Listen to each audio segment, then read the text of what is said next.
doing with it. Yeah, well, hey you guys, hey guys, Benny and Amanda here to catch you up on most recent travels.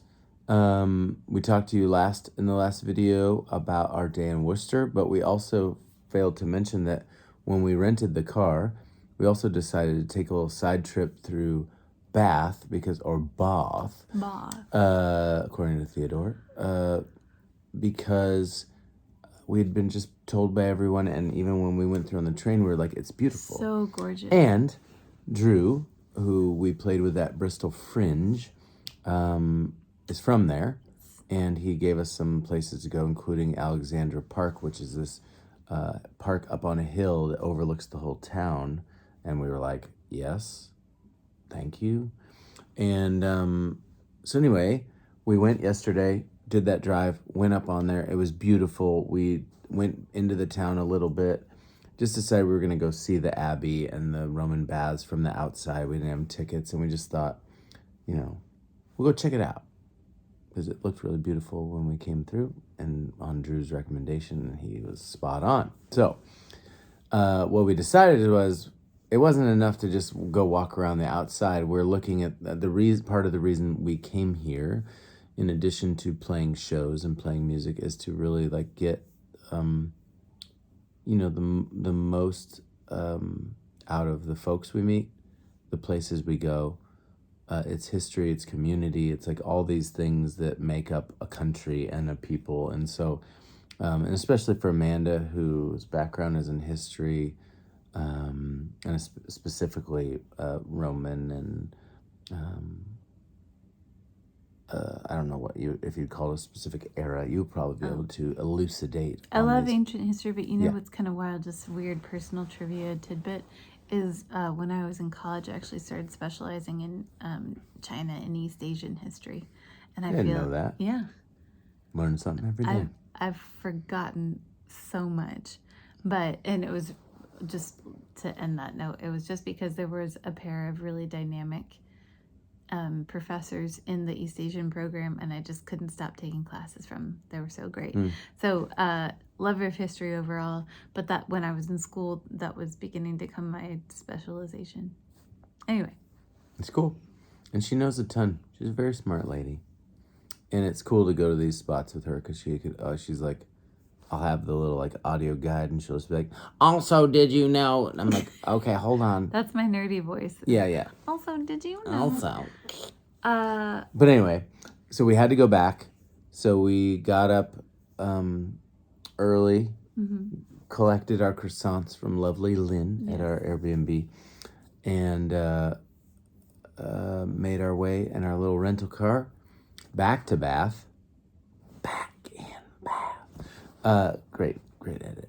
And went straight to the road. We were one of the first groups into the Roman baths in the morning. Probably one of the first museum-y kind of touristy things we've done, where we've actually been early. Yeah. And it's so true what they say, go early, beat the crowds, because it was.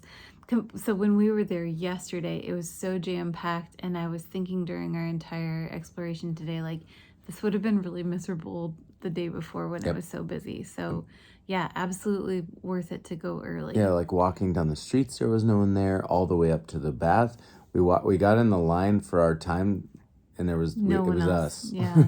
So anyway, lesson learned for sure. Yeah, and the folks work behind the counter were still happy. Yeah, their customer service bandwidth was still, Yeah, we were still, Anyway, the Roman baths built, 50, 45 AD, somewhere in that range. It's the only natural hot spring in Britain, in England. Unbelievable. And the Romans made a bathing house on top of it, and with rooms and saunas. Well, okay, hold on. Okay. There's the one where the water comes up, right, that no one bathed in. So they consider it to be sacred, and they built this big this is my favorite part of the story. They built this big kind of chamber around where the water came up and bubbled up and would steam. And this is towards the end, you could see these two pedestals in. So people could walk in there and go look in there, and it would just be dark with like maybe a couple torches or whatever, and they had like statues of, it's probably Minerva or you know like whatever Minerva gods. slash Oh yeah, sorry. Athena. They're kind of the same. Yeah, and they would just be like kind of rising out of the water in the steam, and so it was a very like sacred and spiritual mystical. place. Yeah, and again, I think we talked about this in another video, just where like the Brits are like, just go walk on these stones that are thousands of years, like where the Romans walked, and it's like. It's hard to put into words, and I listen. People experience, even when we went in the first part of the audio tour, is people have different experiences to history, and you know, but it's just like really well done and well preserved, and again, like part experiential, part tactile, part auditory, parts the smells of, you know, like just, it smelled like a sulfur hot spring. Yeah, and there's like just the Romans, man. It's just.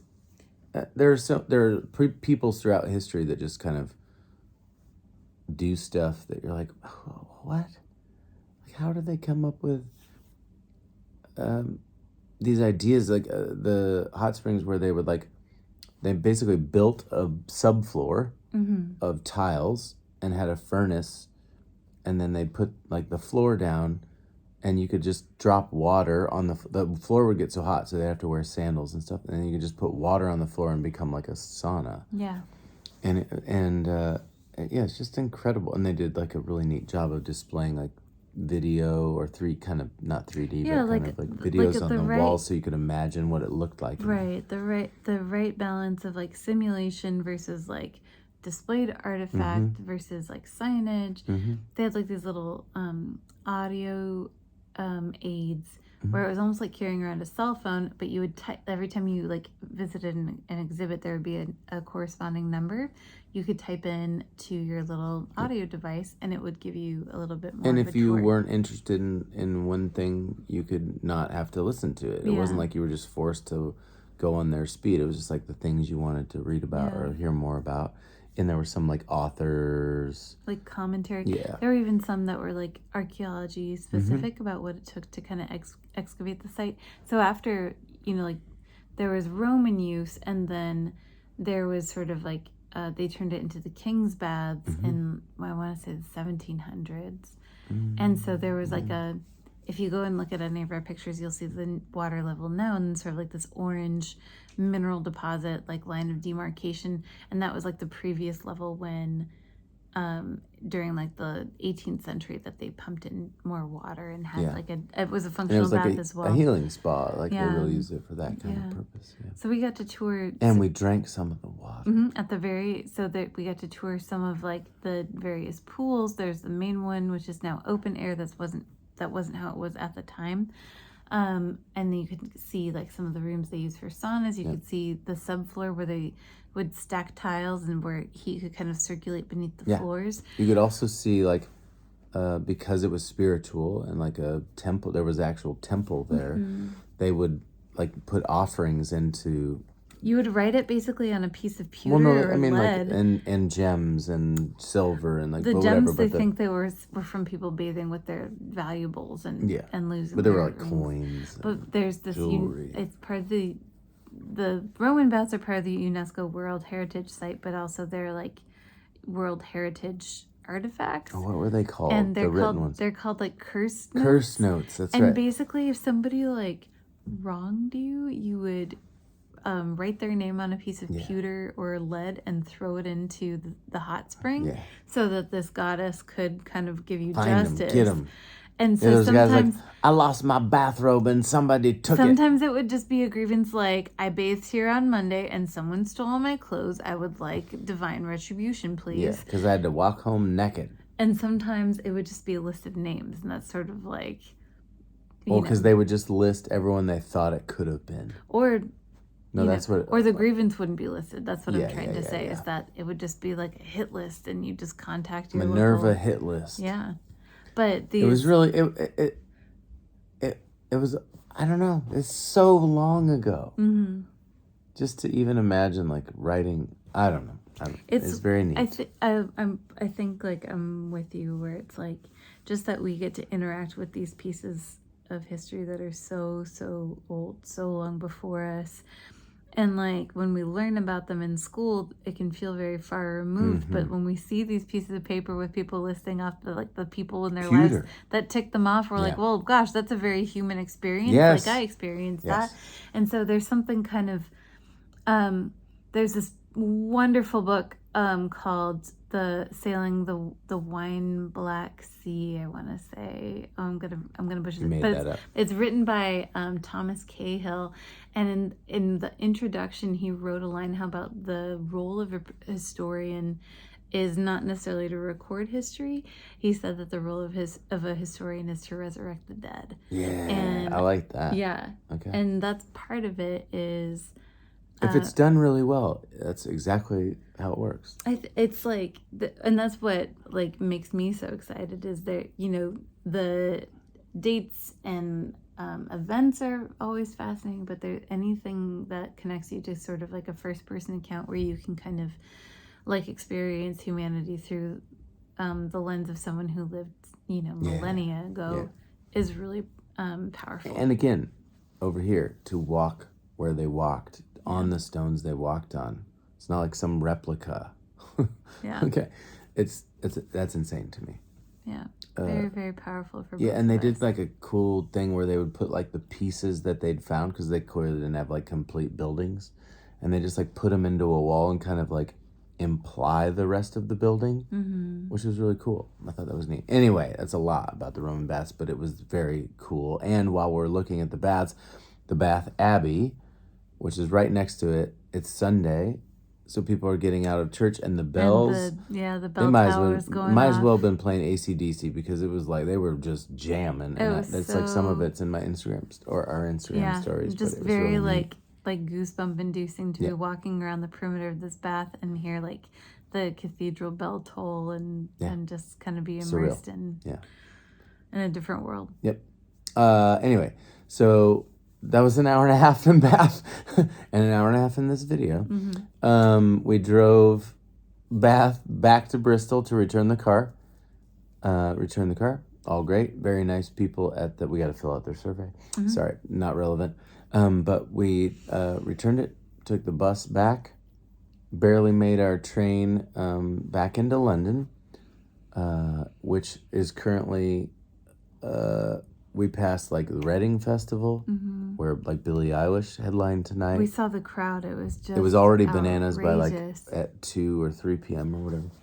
But we're staying right next to the Camden Locks here in Camden Market, and a lot of folks had told us about how much they love Camden Market, and we got to go experience it for a little bit tonight. We got some great, I thought it was really great Mexican food. It was hopping. There was live music. Yeah, there lots was of just like people out, like street vendors. It's cool. Yeah. And then this was another like ticketed show where my friend Ben at 45 Creations, who helped book this tour, another place he just suggested it's like one of the, if not the oldest, like grassroots music venue that still exists here in London, called Fiddler's Elbow, and it's a really cool place. Yeah. Very, very cool. Yeah, but we just kind of took a shot on a Sunday show during like bank holiday weekend where there's just festivals everywhere. Carnival is the big one. That's like the Caribbean nation culture. Caribbean, sort of Afro-Caribbean, South American diaspora celebration. Yeah, and it's like 1 million something people come in for this festival. So it's just, the city is en fuego now. It is juiced. I would try to go with like a more, Latin infused, but fine. Anyway, there was another band, which all I know is Steph, because that was wasn't it Steph, the drummer's name? Yes. Yeah. And then Luca, the guitar player. And Luca, the guitar player. That's right. I can't remember the band name. I can't remember the band name either. We got to work on their marketing. 4 acts tonight. There were supposed to be 4. There were 2. Ourselves, aka Ben included. Yeah.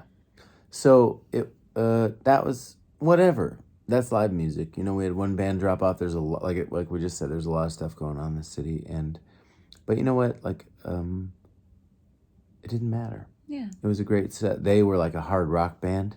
It was They covered Metallica and Rage Against the Machine. It made my entire night. But then I was like, how do I start my set? I thought you did great. Well, everybody who's there stuck around to see they really did. Ben's set, and we got up and danced during their set too. So Yeah. it was like a really, even though there were two very, I mean, I'm a rock and roll. It's acoustic rock and roll. It's not. But even though it was stylistically very different, it was just a good night of, musicians being good fans too. And there were some folks over on the side room and some folks that came to just kind of check out music at Fiddler's. So a really great night. We, like I said, we're staying like around the lock here. So I saw this cool like little terrace bar across the way that I said, we got to have a drink there tonight before we head out. I want to have a little moment on the river. The river. So we did. We did that. Yeah. And now we're back. And this is our last London experience. I mean, we'll take the tube in the morning and stuff. Right. But this is our last day and time in London on this trip. And we got to suffer through the rest of Europe. No. We really had a good time. Yeah. Just seeing some stuff we'd already seen in London, some new stuff, some tours, some history, some great. You crushed the food this time. We had The first time we were in London, we just kind of we went for more historical experience than the food. We had some weird food experiences first time, but this last time, this current time, we've been eating very, very well. You nailed it, brah. We're a good team. Bruv. You nailed it, bruv. That's our new favorite thing. That's my new favorite word. Oh, bruv. Or, you're right. You're right. Yeah. Oh my God. This side note, we were like unloading or loading the car and chipping him, and Theodore was out there with us. I just heard everyone. He's like 8 or 9. Yeah, and I just heard everyone saying, and it's like such an odd, it can come anytime in the conversation. When you first walk up, but more commonly, it would be like you do a whole transaction at the counter, and then at the end, just like check in, like, you all right?